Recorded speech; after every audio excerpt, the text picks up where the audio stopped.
이번 주 부클 내용은 붓다와 불교 이야기 두 번째 파트입니다. 나 자신을 알아가고 그것을 이행하는 것. 집중하여 주십시오. 제목: 지적 대화를 위한 넓고 얕은 지식. 저자 최사장. 출판 웰북스. 기획 리딩 송진호. 붓다 이후의 불교, 계승과 분열. 최초의 설법 이후 45년 동안 붓다는 승가와 함께 여러 지역을 돌아다니며 가르침을 이어갔다. 80세가 되었을 무렵 파사시에서 받은 공양의 문제가 있어 붓다는 심한 식중독을 앓게 되었다. 승가가 인도 북부 쿠시나가라 숲에 이르렀을 때 병의 위독함을 느낀 붓다는 강에서 목욕을 하고 사라나무 숲으로 들어갔다. 제자들에게 자리를 마련하게 한 후 북쪽을 바라보고 오른쪽으로 누운 상태에서 밤늦도록 제자들에게 최후의 가르침을 설했다. 슬퍼하는 제자들에게 쉬지 말고 정진할 것을 마지막으로 당부한 뒤 붓다는 인멸했다.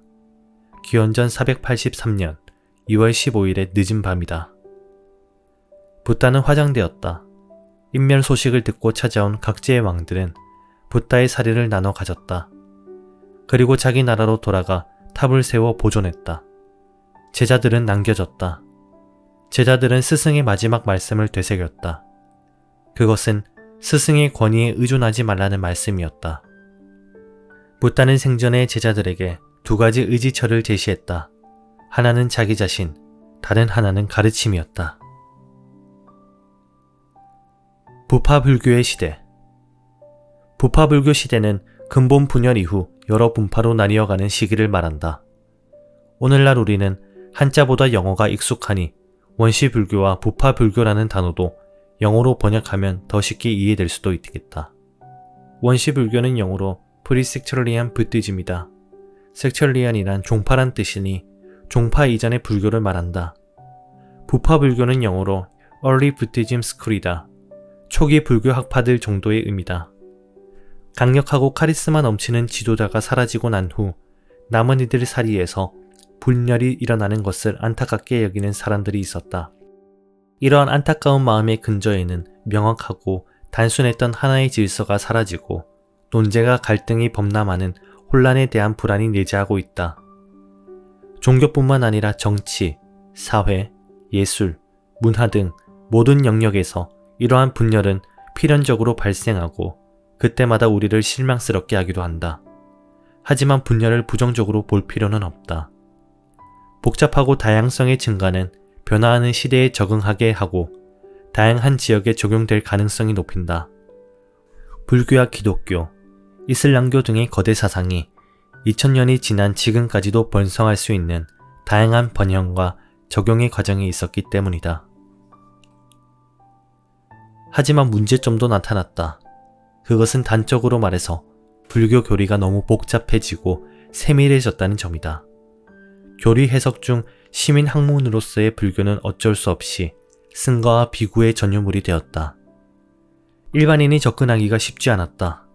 이러한 상황은 필연적으로 당시 불교의 방향성에 반대하는 사람들을 만들어냈다. 석가 인멸 후 500년이 되었을 무렵 인도에서 새로운 불교 운동이 일어났다. 이들은 상자부 대중부를 포함한 모든 지파의 폐쇄적이고 지엽적인 태도를 비판하며 부파불교 전체를 소승이라 낮춰 불렀다. 소승은 작은 수레라는 뜻으로 비구 개인만의 해탈을 강조하는 부파불교의 개인주의적 경향을 비난한 것이다. 대신 새로운 불교 운동은 스스로를 대승이라 불렀다. 즉, 많은 이를 함께 구제하며 태우는 큰 수레의 종교라는 뜻이다. 대승불교는 불교를 출가한 자만의 것이 아니라 민중의 것으로 개방하고자 했다. 이들은 모든 중생을 보살로 보았고 자기 구제가 아니라 이타적인 역할에 힘써야 함을 강조했다. 이후 대승불교는 동아시아로 전파되며 불교의 중심 세력으로 성장했다. 불교 외연의 확장, 소승불교와 대승불교. 대승불교는 부파불교가 자기 해탈만에 집중한다는 점에 문제점을 제시했다. 이들은 붓다가 보리수나무 아래에서 즉시 해탈하지 않고 사람들에 대한 연민 때문에 해탈의 시기를 미룬 것처럼 불교의 목표는 마른 사람을 구제하는 것이어야 한다고 주장했다. 대승불교는 불교가 현실에서 살아 숨쉬는 역동적인 종교가 되어야 한다는 생각에서 일어난 불교 부흥 운동이었다. 물론 이것은 대승불교의 관점이다. 대승불교는 동북아시아에 영향을 미쳤고 한반도 역시 대승불교의 영향 아래 있었다. 우리가 불교를 소승불교와 대승불교로 구분하는 것에 익숙한 이유다. 부파불교는 대승불교의 비판에 동의하지 않고 스스로 소승불교나 낮춰 부르지도 않는다. 부파불교는 동남아시아로 전파되었고 그곳에서의 근본불교, 상자보 불교 혹은 남방불교라고 불렸다. 이들은 지금까지도 붓다 생존의 당시의 수행 행동을 엄격하게 지키며 보존하고 있다. 여러 지역으로 확산되고 정착하는 과정에서 불교는 각 지역의 문화, 종교, 사상과 통화되었고 다양한 종파들을 발생시켰다. 이 종파들은 교리에 대한 해석 차이를 기준으로 논쟁하고 경쟁하며 불교의 외연을 넓혀갔다. 그렇다면 이런 질문이 생긴다. 불교란 무엇인가? 다양한 종파를 아우르는 불교의 근본 가치는 무엇인가? 대승불교의 두 사상, 중도와 의식. 인도 대승불교의 거대 산맥을 이루는 종파는 두 가지다. 중간파와 유식파. 낯설고 생소한 개념일수록 결론부터 말하는 것이 도움이 될 수 있다. 결론부터 말하자면 중간파는 한마디로 중도를 중시하고 유식파는 의식을 중요하게 다룬다. 우선 중도는 앞서 간략하게 살펴보았다. 우리가 학교에서 배웠던 중용과 비슷한 개념이지만 그보다 한 걸음 더 나아가 자아와 세계에 대한 존재론적인 측면까지 나아갔던 그 개념, 중도사상은 말한다. 있는 것도 아니고 없는 것도 아니다. 태어난 것도 아니고 죽는 것도 아니다. 중도사상은 존재의 실체를 꿰뚫어 보는 사유를 전개한다. 이러한 결론에 도달할 수 있는 것은 자아를 포함한 세계의 모든 존재가 연기이기 때문이다. 독자적으로 홀로 존재하는 것은 없다. 모든 것은 다른 것에 기대어 존재한다. 그렇기에 모든 현상은 고정된 실체가 없는, 있는 것도 없는 것도 없는 공의 상태다. 그래서 중도에서 시작하고 중간파의 핵심 사상은 공사상으로 나아가게 된다. 다음으로 의식은 쉽게 말해서 우리의 마음을 의미한다. 유식파에서는 유일하게 실제하는 것이 마음으로서의 의식일 뿐이라고 본다. 즉, 있는 것도 아니고 없는 것도 아닌 실체를 갖지 않는 삼라만상의 세계에서 우리가 진짜로 있다고 말할 수 있는 최소한의 기반은 그러한 삼라만상이 드러나는 자신의 마음뿐이라는 것이다. 그렇다면 우리가 탐구해야 하는 것은 허상으로서의 세계가 아니라 마음, 즉 의식이 된다. 불교가 다른 종교와 다른 가장 큰 차이점이 바로 무아설이 있다. 자아의 실체를 부정하는 세계관은 지금까지의 다른 사상이나 종교에서 찾아보기 어려운 독특한 개념이다. 그렇지 않은가?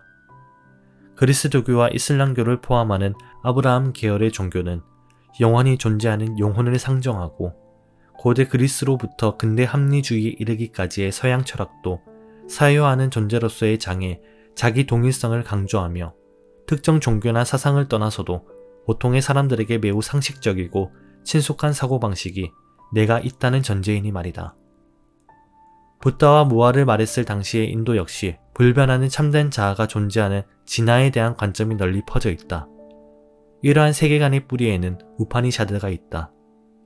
우파니샤드는 아트만의 영원 불변성에 일관되게 강조한다. 아트만은 윤회의 주체이고 죽지 않고 다치지 않게 헌옷을 벗고 새 옷을 갈아입듯 늙은 육체를 떠나 새로운 육체로 이동하는 것이라고 본다. 붓다는 이러한 세계관에 맞서 불변하는 자아의 실체 같은 것 없음을 가르쳤다. 나라는 존재는 다만 연기에 의해 임시적으로서 쌓여있는 오온의 무더기일 뿐이다. 그 어떤 육체적, 정신적 측면을 살펴보아도 변하지 않고 고정되어 있는 무언가는 없다. 이를 그 어떤 것도 아라고 부를 만한 것이 없다라는 의미에서 오온무아라고 한다. 우리가 고대인의 사상과 종교를 들춰보고 그것들이 말하는 바에 귀 기울여야 하는 것은 그들 중 누군가가 진리를 말했고 다른 누군가가 거짓을 말했는지에 밝혀내기 위해서가 아니다. 그것은 나의 삶 때문이다. 어떻게 살아야 하는지에 대한 답을 내가 찾고 있기 때문이다. 우리는 세계관을 대수롭지 않게 생각하는 경향이 있다. 어떤 이들은 심지어 자신에게는 세계관 같은 건 없다고 말하기도 한다. 하지만 그렇지 않다. 우리는 누군가 자신의 눈에는 드러나지 않는 하나의 세계관의 대륙에 발을 딛고 산다. 우리가 자신의 세계관을 들여다보아야 하는 것은 나의 세계관이 내가 설 수 있는 단단한 대지를 제공해 주기는 하지만 동시에 이것이 나의 한계이자 울타리가 되기 때문이다. 어떻게 살 것인가에 대해서는 나의 의지가 아니라 나의 세계관이 답한다. 기독교인은 결국 기독교적 모범으로 자신의 삶을 수렴하고 불교인은 불교적 모범으로 수렴하며 과학주의자는 유물론적 결론에 자본주의자는 경제적 결론에 도달한다. 우리가 고대인의 사상과 종교를 들춰보고 그들의 말에 귀 기울여야 하는 것은 수많은 낯선 대륙에 상륙하기 위해서다. 다른 세계관에 발을 디딤으로써 나의 작은 세계관의 영토를 가볍게 넘어서기 위해서다. 수많은 세계관의 대륙을 탐험하고 돌아온 사람만이 어떻게 살 것인가에 대한 대답을 자신의 세계관이 아니라 자신의 의지에 따라 결정할 수 있다. 진리를 탐구하기 위한 여정은 계속됩니다. 다음은 서양 철학의 세계로 들어갑니다. 끝까지 함께 가주십시오. 감사합니다.